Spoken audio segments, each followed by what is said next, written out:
The house was quiet except for the faint ticking of the kitchen clock.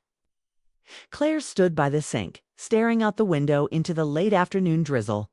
Her husband, Mark, had left 3 weeks ago for another work trip, another long absence that left her feeling like a guest in her own marriage. The house, once filled with laughter and plans, now felt like a waiting room. The light over the porch had stopped working the night before, leaving the entrance in darkness. It was just a small thing, but it somehow made the silence heavier. Claire had called Mark earlier that morning, mentioning the broken light. He'd apologized, distracted, saying he would send someone to fix it. She didn't expect that someone to be his best friends, Jake and Eric. They were part of Mark's old college circle, men who had shared stories, laughter, and a friendship that stretched back years. Claire liked them both, though she hadn't seen much of them lately. Jake was steady and kind, the kind of man who fixed things without being asked. Eric was the opposite, energetic, charming, always finding a reason to joke. When the doorbell rang just after 5, Claire hesitated before opening it. Through the glass, she saw Jake's familiar tall frame and Eric's grin. "Hey, Claire," Jake said, holding up a toolbox. "Mark told us about your light. Thought we'd help out." His voice carried the calm confidence she remembered. Eric smiled wider. "And we brought coffee. We figured you might need it." Their easy warmth made the empty house feel lighter. She let them in, apologizing for the mess that didn't exist. The smell of rain followed them inside. As they stepped into the hallway, the small details of their friendship came back to her, their teasing at barbecues, the way Jake always insisted on fixing things himself, and the quiet respect both men had shown her through the years. They went straight to work, Jake studying the porch fixture while Eric fetched a chair and flashlight. Claire watched from the doorway, her arms folded, feeling a strange comfort in their presence. The sound of tools clicking and quiet conversation filled the air, replacing the stillness that had hung there for days. Jake looked focused, his sleeves rolled up, a faint frown on his face as he worked. Eric leaned against the doorframe, tossing light jokes to keep the mood bright. "Mark really needs to let you rest," Eric said with a small laugh. "It's got you running a house like it's a mission base." Claire smiled, though it didn't reach her eyes. "He's busy. I get it." Jake glanced down from the step stool. "Still, you shouldn't have to wait weeks for a working light." The comment was simple, but something in his tone made her pause. There was quiet concern, there not pity, just understanding. The bulb finally flickered to life, casting a soft glow across the porch. "There we go," Jake said, stepping down. Claire clapped lightly, the first genuine smile she'd felt in days spreading across her face. "You two might have just saved me from falling on my face in the dark," she said. Eric laughed. "All part of the service. We fix lights, drink coffee, and occasionally rescue damsels from uneven steps." They stayed a while longer, sharing coffee and small talk in the living room. The rain had turned heavier outside, tapping gently against the windows. Claire poured them each a mug, sitting across from them as the conversation drifted from Mark's new project to old stories from their college days.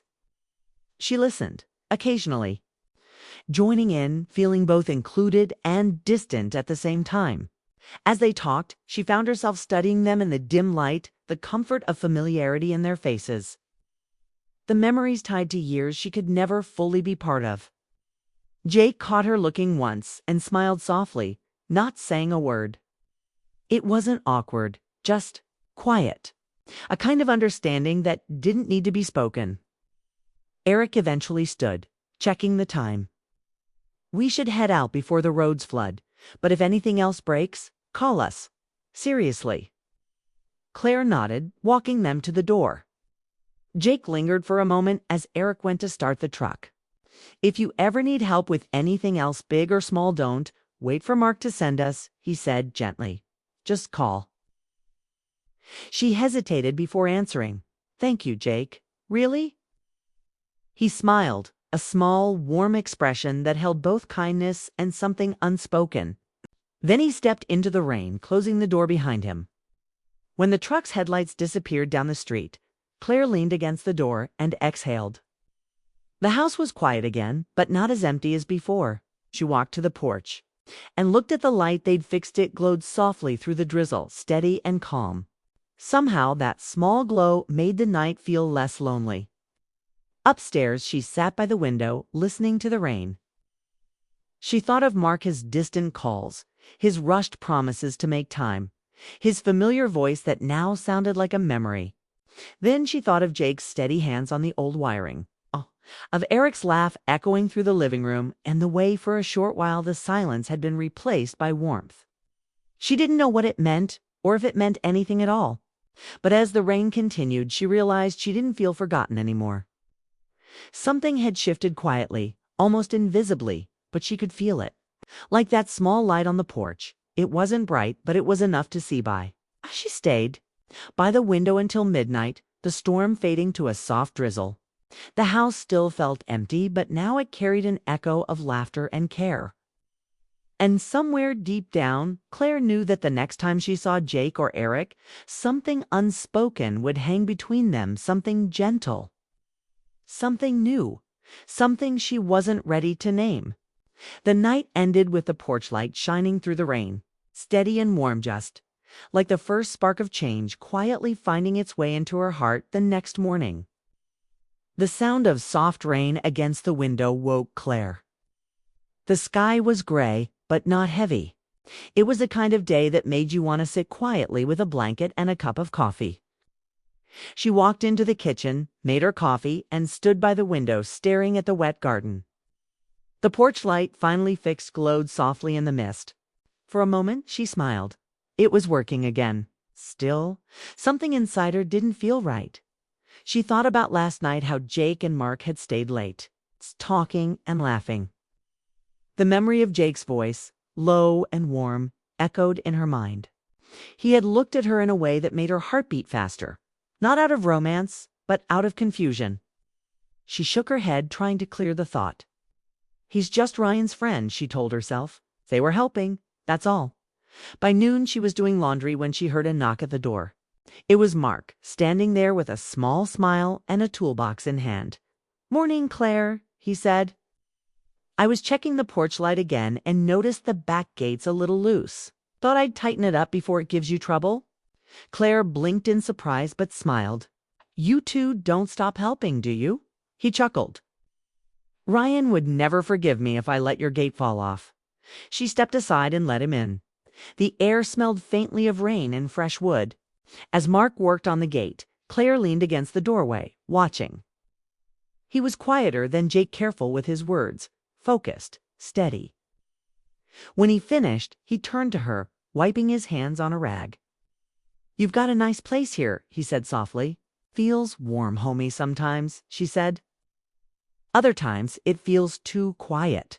Mark nodded, understanding without asking for details. "Ryan's lucky, you know. Not many people could keep a home like this feeling alive." She looked away, unsure how to respond. "He works hard," she finally said. "It's just he's been gone so much lately." Mark hesitated. "Yeah, he told us the new project's been rough, but he talks about you a lot." Claire smiled faintly. "I hope that's a good thing." "The best kind," Mark said. "He misses you. Even when he's tired, he mentions how he can't wait to come home." That made her chest ache a little. She missed Ryan too, but the distance between them felt wider each day, stretched by time zones and late-night calls that ended too soon. Then, before she could say more, another familiar sound came, the hum of a truck pulling up. Jake stepped out, holding 2 paper bags and a grin. "Did I interrupt something?" he said. "Because I brought lunch." Mark laughed. "They're always good timing." Jake set the bags down on the porch table. "Sandwiches, chips, and coffee, because I figured none of us ate breakfast properly." Claire smiled, shaking her head. "You two are too much. I should be the one making lunch for you." "Not a chance," Jake said, handing her a cup. "You've got enough on your plate." They all sat on the porch steps, the rain softening to a drizzle around them. The smell of wet cedar and fresh coffee mixed in the air. They talked about small things, the neighborhood, old college stories, Ryan's terrible cooking. Jake made jokes that made Mark roll his eyes, and Claire found herself laughing more freely than she had in weeks. For a while it felt like everything was simple again, just friends sharing a rainy afternoon. But then, in a small, quiet pause, something shifted. Jake glanced at her, his expression softer now. "You doing okay, Claire?" Honestly, the question caught her off guard. "Yeah, I'm fine. Just tired sometimes." He nodded slowly. "Ryan worries. He says you're strong, but I can tell this isn't easy for you." Her throat tightened. "It's not easy for him either. We're just getting through it." The rain picked up again, tapping the porch roof gently. They fell into silence. Mark sipped his coffee, pretending to be busy with his phone, sensing the weight in the air ChatGPT can M. When Jake stood to leave, he gave her a small, understanding smile. "If you ever need help with anything else, call. Doesn't matter what it is." "Thank you," she said softly. He nodded, turned toward the truck, and then paused. "Oh, almost forgot." He reached out, brushing a small fleck of sawdust from her sleeve. It was a quick, harmless gesture, but something about it felt different. The brief touch made her heartbeat stumble. Neither of them spoke. Then he pulled his hand back quickly. "Take care, Claire." As he and Mark drove away, the sound of the engine faded down the wet street. Claire stood there for a long moment, her hands wrapped around the warm cup, her thoughts scattered. She didn't understand why such a small moment had shaken her. Jake wasn't doing anything wrong. But still there was something in the way he looked at her. Something honest, maybe even worried, but too personal to ignore. That evening, Claire sat by the window again, watching the porch light glow. The house felt alive, but also quieter in a different way. She picked up her phone, scrolled through her messages, and saw a new one. It was from Jake. "Didn't mean to cross any lines today. Just wanted to make sure you're okay." Her fingers hovered over the screen. She wanted to reply. She wanted to tell him she appreciated it, that it meant something that someone noticed she wasn't fine.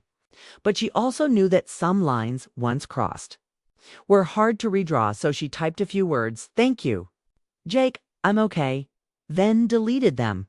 Before hitting send, she placed her phone face down on the table and stared out into the quiet street. Somewhere inside her, something had shifted. Not in a dramatic way, not like in movies, but in that small, real way life changes. Little by little, when you begin to see what's missing. The rain stopped. The air smelled fresh. The porch light glowed steady and warm. It wasn't just about the bulb Jake had fixed. Was the feeling that for a brief moment, someone had seen her, really seen her in the middle of her quiet life. But she knew she couldn't hold on to that feeling. Ryan would call tonight. She would smile, ask about his day, tell him she was fine. Because she loved him, and that was still true. But under that truth was another one. Sometimes love isn't about feeling whole all the time. Sometimes it's about holding on through the spaces in between. Claire turned off the lights and went to bed. Her heart calm but heavy. Outside, the porch light kept shining steady, golden and quiet. Just like the promise she made to herself to stay true, to wait, and to find her way back to the warmth she missed. Still, as she closed her eyes, one thought lingered like the faint echo of rain on glass. Jake's voice, soft and sincere, asking if she was okay, and she wasn't sure she was. The week passed slowly, filled with long silences and quiet evenings. Claire kept herself busy watering the plants, sorting the mail, watching old shows just to fill the empty sound of the house. Ryan called every night, always polite, always kind, but distant in a way that stung more than he knew. He talked about meetings, deadlines, hotel noise, never about missing her, never about coming home soon. She told herself not to mind. Still, every time she hung up, she felt like she was closing a door. One afternoon, while sweeping the porch, Claire noticed the gutter sagging on one corner. It wasn't a big thing, but it bothered her. Ryan had always meant to fix it, and she didn't want to wait. She climbed halfway up the ladder before realizing she had no idea what she was doing. She was about to step down when a familiar voice called from behind her. "Need a hand?" She turned and saw Jake walking up the path, sleeves rolled, tool bag slung over his shoulder. Her stomach tightened. "Jake, what are you doing here?" Kay smiled. "Mark told me about the gutter when I called him. Figured I'd swing by and save you a trip to the hardware store." Claire hesitated, but then nodded. "You don't have to, I know," he said softly, "but I want to." They worked side by side under the soft afternoon sun. The air smelled of pine and fresh earth. Jake steadied the ladder while she passed him tools. Their movements were quiet, careful, easy. It felt natural, the way old friends fall into rhythm without trying. Every now and then they'd talk about small things. How his sister was moving back to town. How Ryan once fell off this very ladder years ago and refused to admit it hurt. Claire laughed at that. And Jake smiled like the sound meant something to him. "It's good to hear you laugh again," he said quietly. She looked away, pretending to focus on the screws. "I'm fine," she said, too quickly. "Sure you are," he said gently, not pushing. When the job was done, they stood back to admire the gutter, now straight and strong. Jake wiped his hands on a rag, his eyes tracing the roofline. "Looks good," he said. "Almost as good as new." Claire smiled. "Thank you. Really, you've done more around here than Ryan has in months." He looked at her for a moment, serious now. "Ryan's doing his best. But I know it's hard, Claire. I see it."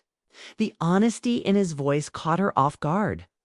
She wanted to tell him he was wrong, that she was fine, but the words stuck. The truth was, she wasn't fine. She missed the feeling of being seen, of being important to someone in the small, everyday ways. Jake stepped closer, but didn't touch her. His voice softened. "You deserve to feel cared for. You always have." The air between them felt heavy, like time had slowed. Claire's heartbeat quickened. For a second, she almost forgot to breathe. She wanted to step back to change the subject, but her voice wouldn't come. Jake's eyes held hers warm, full of something unspoken. Then he turned away, breaking the moment before it could turn into something neither of them could take back. "I should go," he said, his tone low. "Didn't mean to make things weird." "It's not weird," she said quickly, though it was. "You've been kind. That's all." He nodded. But the look in his eyes said he didn't quite believe it. He gathered his things, and for a second she wanted to stop him, to say something. But she did single quotes. As he reached the gate, he paused. "Ryan's lucky, you know? Don't forget that." Then he was gone. Claire stood on the porch long after the sound of his truck faded. The quiet pressed around her. The house felt smaller somehow, the walls closer. She sat on the steps, watching the light change from gold to gray. Her hands trembled slightly, though she didn't know why. That night, Ryan called late. "Sorry, meetings ran over," he said, his voice distant. "How's everything there?" She looked at the repaired gutter through the window. "Everything's fine," she said softly. "Jake helped fix it." There was a short pause. "Jake? Oh, that's good. He's always been reliable." Reliable? The word hung in the air, dull and heavy. Claire felt a strange twist in her chest. "Yeah," she said. "He is." After the call ended, she sat in the dark living room, the phone still in her hand. The porch light glowed through the window, warm, steady, too bright for how she felt. She wondered when her marriage had become something that could be handled over a phone call. The next day, Mark stopped by with coffee. He could tell something was off. "You okay?" he asked as they sat on the porch. "I don't know," she admitted. "Everything feels different." Mark nodded slowly. "Jake told me he stopped by. He said you looked tired. Don't take this wrong, Claire, but maybe you need a break. Some time for yourself." She smiled weakly. "I think you're right," but her thoughts wouldn't quiet. Every time she closed her eyes, she saw Jake's face. The way he'd looked at her, not with pity, but with understanding. It had been so long since anyone had looked at her that way. The following evening, she took a walk through the neighborhood. The air was crisp, and the sunset painted the sky in soft orange. She didn't expect to see Jake again, but there he was, parked by the curb, getting something from his truck. He saw her and smiled, though it looked uncertain. "Hey, small world." "Hey," she said, trying to sound casual. "You fixing something else?"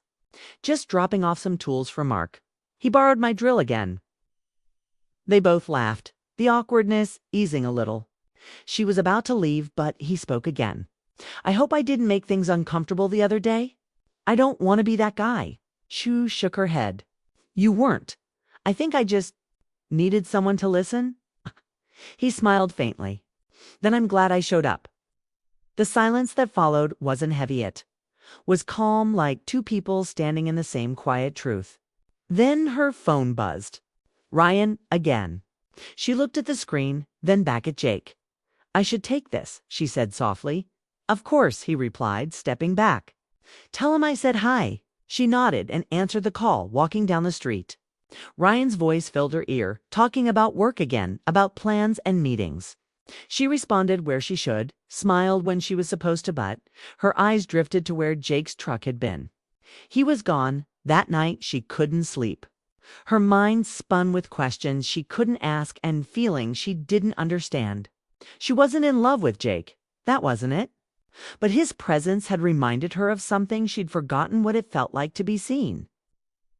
To be part of someone's attention, to be cared for without asking. She lay awake, listening to the rain return. Outside, the repaired gutter held steady, rainwater sliding smoothly down. The sound was calm, rhythmic, almost comforting. Yet deep inside, she felt a quiet ache that words couldn't fix. When she finally drifted to sleep, her dreams were gentle but confusing. Jake's voice, laughter on the porch, the glow of the light, and the feeling of warmth she hadn't felt in a long time. And when morning came, she woke with one thought that refused to leave. Sometimes the hardest part of love isn't losing someone, it's realizing what's been missing while they're still right there. A week later, the sound of a car door closing made Claire's heart skip. She looked out the window and saw Ryan stepping out of a cab, suitcase in hand, exhaustion written across his face. He was finally home. For a moment she just stood there, frozen, unsure what to feel. She'd imagined this reunion so many times, sometimes with joy, sometimes with confusion. Now that it was real, she only felt quiet. She opened the door before he could knock. "Welcome home," she said softly. Ryan smiled, tired but sincere. "Hey, you." He pulled her into a hug and she held him, breathing in the familiar scent of his cologne mixed with travel. It felt warm, yet strangely distant. Like hugging someone she used to know deeply but hadn't spoken to in a while. They spent the evening catching up. He told her stories from Chicago, endless meetings, bad hotel food, the view from the 18th floor. She listened, nodding, smiling when she should. But inside, her mind drifted.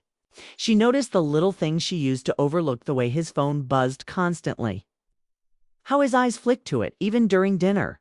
He cared. She knew he did. But his world was built elsewhere now.